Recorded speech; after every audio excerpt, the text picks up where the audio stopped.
안녕하세요. 오늘도 테슬라 함께 보겠습니다. 테슬라 어제 소폭 조정이 나왔는데요. 주가보다 먼저 보셔야 할 게 매크로 쪽에 하나 터졌습니다. 어제 시장의 주인공은 엔비디아도 아니었고 마이크론도 아니었어요. 미국 30년물 금리였습니다. 30년물 금리가 5.31%까지 오르면서 2007년 이후 최고치를 찍었고요. 지난주 입찰금리 5.226%는 2001년 이후 최고 수준이었습니다. 이 년물과 30년물 스프레드는 113 베이시스 포인트, 4월 이후 최대치예요. 미국만 그런 것도 아닙니다. 캐나다는 2010년 이후, 독일은 2011년 이후 최고 수준으로 전 세계 금리가 같이 움직였어요. 여기서 중요한 게 하나 있습니다. 이번 금리 상승 연준 때문이 아니에요.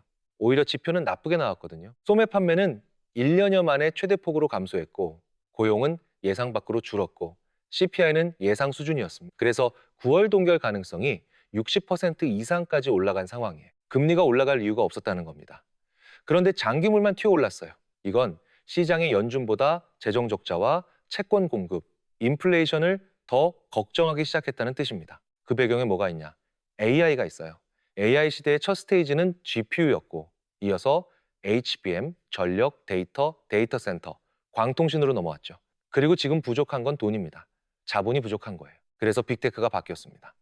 미국 정부에 돈을 빌려주던 채권 수요자에서 채권 시장에서 정부와 자리를 다투는 장기물 공급자로 돌아섰어요. AI가 이번 금리 급등의 진짜 배경이라는 겁니다. 그런데 여기서 이상한 장면이 나옵니다. 금리가 그렇게 올랐는데 마이크론은 4% 이상, 샌디스크는 8% 이상 올랐어요. 반도체 장비주까지 강했습니다. 원래는 반대여야 정상이죠. 금리가 오르면 먼 미래에 돈 벌 기업일수록, 그러니까 성장주일수록 더 크게 얻어맞습니다. 근데 AI는 안 그렇죠, 지금. 이게 무슨 뜻이겠어요? 시장이 AI를 10년 뒤에 확인할 성장 스토리로 보는 게 아니라는 겁니다. 지금 당장 돈이 도는 자리로 본다는 거예요. 금리를 뚫고 올라가는 섹터, 여전히 AI입니다. 그리고 바로 이 판 위에서 테슬라 뉴스가 하나 떴습니다. 8월에 사이버캡을 출시하는데 첫 단계로 직원들을 대상으로 실제 탑승 운행을 시작한다는 내용이에요. 여기 아마 어디서도 못 들어보셨을 포인트가 몇 개 있습니다. 그거 오늘 다 공유 드릴 테니까 끝까지 보시고 투자 판단에 도움받아 가세요. 시작 전에 구독과 좋아요 한 번씩 눌러주시고요. 구독이 부담스러우시면 좋아요만이라도요, 2초밖에 안 걸립니다. 영상 마지막에 선물도 하나 넣어놨으니까 꼭 챙겨가시고요. 옵션부터 짚고 가겠습니다.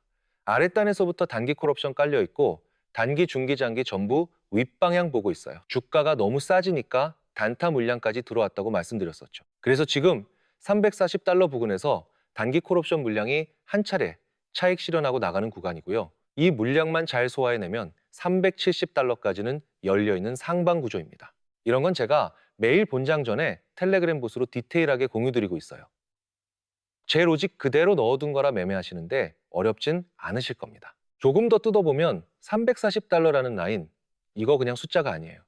여기에 단기 콜 물량이 제일 두껍게 쌓여 있었습니다. 그러니까 한 번은 무겁게 눌릴 수밖에 없는 자리였다는 거죠. 반대로 아래쪽을 보시면 푼 물량, 그러니까 하방 보험이 계속 깔려 있어요.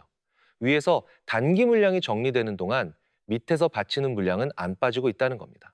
위는 가벼워지고 아래는 단단해지는 나쁘지 않은 그림입니다. 자, 로이터 뉴스로 돌아가죠. 이 뉴스 8월 출시라는 일정만 보시면 안 됩니다. 진짜 중요한 건 이 프로그램의 성격이 바뀌고 있다는 점이에요. 지금까지 사이버캡을 설명하던 단어들을 떠올려 보세요. 공개 행사, 프로토타입, 공장 포착, 생산 준비.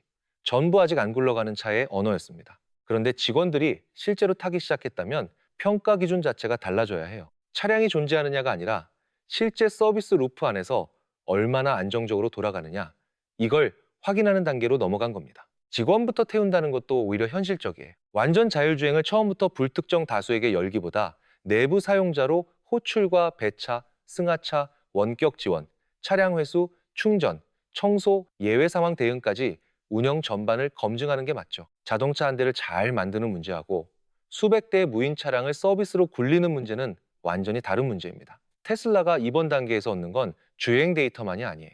로보택시 사업에서 제일 까다로운 운영 데이터를 실차 기반으로 쌓기 시작한다는 게 훨씬 큽니다. 그리고 사이버캡은 모델 Y와 역할이 다릅니다. 모델 Y로 로보택시를 먼저 확장할 수는 있어요. 하지만 사이버캡은 처음부터 무인 운행의 원가 구조를 전제로 설계된 차입니다. 운전석과 사람 중심의 구조를 걷어내고 제작비와 운영비를 낮춰서 높은 가동률을 목표로 만든 전용 플랫폼이에요. 결국 사이버캡의 등장은 시험대입니다. 테슬라의 자율주행 사업이 차에 들어가는 소프트웨어를 파는 사업에서 차량 자산을 직접 네트워크로 굴리는 사업으로 넘어갈 수 있느냐. 시장이 이 뉴스에 민감한 이유가 여기 있습니다. 로보택시 가치 평가는 몇 대 팔았느냐로 안 합니다. 한 대가 하루에 몇 시간 움직이고 얼마를 벌고 운영비를 어디까지 낮추느냐로 하는 거예요. 그래서 사이버캡이 실제 도로에서 반복 운행되기 시작하면 테슬라는 판매량과는 전혀 다른 지표를 시장에 내놓을 수 있게 됩니다. 가동률, 유료 주행 거리, 차량당 매출, 개입 빈도, 운영비. 이 숫자들이 쌓이는 순간 테슬라를 보는 프레임 자체가 바뀔 수밖에 없어요. 또 하나, 다들 간과하는 게 마케팅 측면입니다. 여기 없는 게 있죠. 운전대가 없고 페달이 없습니다. 운전대도 페달도 없는 차에서 승객이 내리고 그 차가 다시 다음 호출을 받으러 떠나는 장면. 이거 긴 기술 설명 100마디보다 훨씬 직관적이에요. 사이버캡이 도시에 보이기 시작하면 테슬라는 광고비를 크게 안 써도 됩니다. 사용자들이 알아서 찍어 올릴 거예요. 그 짧은 영상들이 쌓이면 사이버캡은 출시와 동시에 현실에 존재하는 자율주행이라는 이미지를 대중에게 각인시킵니다. 정리하면 이번 직원 운행의 의미는 화려한 출시 행사가 아니라 실제 운영이 시작된다는 데 있어요. 테슬라가 차를 만드는 회사에서 자율주행 네트워크를 운영하는 회사로 넘어갈 수 있는지 그 첫 검증 구간이 열린 겁니다. 시장에서는 작은 베타처럼 보일 수 있어요. 그런데 장기적으로 이런 단계들이 사업 모델 자체를 바꿉니다. 그래서 이번 8월은 사이버캡이 미래의 제품에서 현재의 서비스로 넘어가는 시점인지 확인하는 굉장히 중요한 달이 될 가능성이 큽니다. 이번 뉴스는 신차 출시 일정이 아닙니다. 테슬라가 그렇게 오래 주장해온 자율주행 경제가 실제 운영 데이터와 현금 흐름으로 연결되는지를 시장이 처음으로 숫자로 확인하는 신호에 가까워요. 그 차이 꽤 큽니다. 특이점, 이제 정말 얼마 안 남았습니다. 그리고 거기에 맞춰서 옵션 포지션도 전부 상방으로 베팅한 물량이 많아요. 세력 역시 전고점을 가볍게 뚫고 신고가 영역까지 올릴 계획을 세우고 있다는 게 파악이 되는 상황입니다. 여기서 하나 짚고 갈게 전고점 위쪽은 매물대가 거의 비어 있어요. 위에 물려있는 물량이 없다는 건 한번 뚫리면 저항할 게 없다는 뜻입니다. 세력 입장에서 굳이 이 자리에서 물량을 던질 이유가 없는 구간인 거예요. 이런 자리에서는 매도를 고민하실 게 아니라 얘를 어디까지 끌고 갈 수 있을 것인가를 보셔야죠. 고점에 물려 계시다면 물타기나 비중 확대까지도 충분히 고려해 보실 수 있는 구간입니다. 시나리오를 미리 다 세워놓고 대응만 해 나가시면 걱정하실 게 없어요. 그리고 오늘 돈의 흐름에서 느끼셨겠지만 결국은 돌고 돌아 AI입니다. 매크로가 안 좋을 때는 잠시 가치주 쪽으로 자산이 옮겨가죠. 근데 그거 잠깐이에요. 결국 다시 주도주로 AI로 돌아오게 되어 있습니다. 매매는 주도주 안에서 하셔야 테슬라가 2026년 챕터 2로 도약하고 있죠. 그런데 투자자에게 진짜 중요한 건 따로 있어요. 돈이 어디서 병목이 생기느냐, 그 지점을 남들보다 먼저 잡는 사람이 크게 법니다. 지금 이 차트 엔비디아예요. 1달러도 안 하던 게 200달러를 넘었으니 단순 계산으로도 200배가 오른 겁니다. 엔비디아는 AI 시대 첫 번째 병목, 연산 병목에서 가장 많이 벌었어요. CPU만으로는 대형 AI 모델을 학습시키기엔 너무 느렸거든요. 그래서 빅테크도 스타트업도 전부 더 많은 GPU를 사야 했고 그 수요가 고스란히 엔비디아로 몰린 거죠. 그 결과가 바로 이 200배짜리 차트입니다. 그럼 다음 병목은 어디일까요? 답은 이미 뉴스가 말해주고 있어요. 바로 전력입니다. 전력 소비가 공포스러울 지경이라는 말까지 나오죠. 실제로 최근 외신 보도를 보면 미국 전력 회사들이 데이터 센터 수요 급증으로 공급 압박을 받으면서 변압기 같은 핵심 장비 확보에 분주하다고 합니다. 수요는 폭발하는데 그걸 받쳐줄 전력 장비 공급이 못 따라가고 있다는 거예요. 병목이 연산해서 전력으로 넘어왔다는 신호입니다. AI 데이터 센터는 일반 데이터 센터와 완전히 달라요. 일반은 영상이나 로그를 저장하는 곳이라면 AI 데이터 센터는 오직 연산, 학습과 추론을 위한 공간이거든요. 그래서 전기를 어마어마하게 잡아먹습니다. 지금 보시는 이 NBL71에 냉장고보다 조금 큰 이거 하나가 13만 와트를 써요. 잘 상상이 안 가시죠? 전통적인 렉은 1만에서 2만 와트면 충분했는데 AI 렉 하나가 그 최대 13배를 먹습니다. 그리고 이런 렉이 센터 하나에 수백 개씩 들어가요. 게다가 AI 데이터 센터는 한번 학습이 시작되면 멈출 수가 없어요. 끊김없이 풀로 감당해줘야 하니 안정적인 전력이 곧 생명줄인 거죠. 그래서 일론 머스크가 xAI를 위해 500메가와트짜리 발전소를 직접 짓겠다고 하죠. 이건 NVL70이 렉을 3000개 돌리겠다는 얘기고 1기가와트면 6000개예요. 500메가와트면 인구 30만 천안시 전체를 감당하는 용량이에요. 데이터 센터 하나에 도시 하나 분량의 전기를 통째로 꽂겠다는 겁니다. 문제는 이런 데이터 센터가 미국 전역에서 동시에 지어지고 있다는 거예요. 그러니 발전은 물론이고 그 전기를 안전하게 바꾸고 나눠주는 송배전과 변압 설비까지 전부 병목이 됩니다. 전력을 만드는 쪽과 그 전력을 효율적으로 다루는 쪽 모두가 수혜를 볼 수밖에 없는 구조인 거죠. 그러면 투자자는 뭘 봐야 할까요? 이 전력을 더 효율적으로 만들고 보내면서 새는 걸 아끼는 그 지점.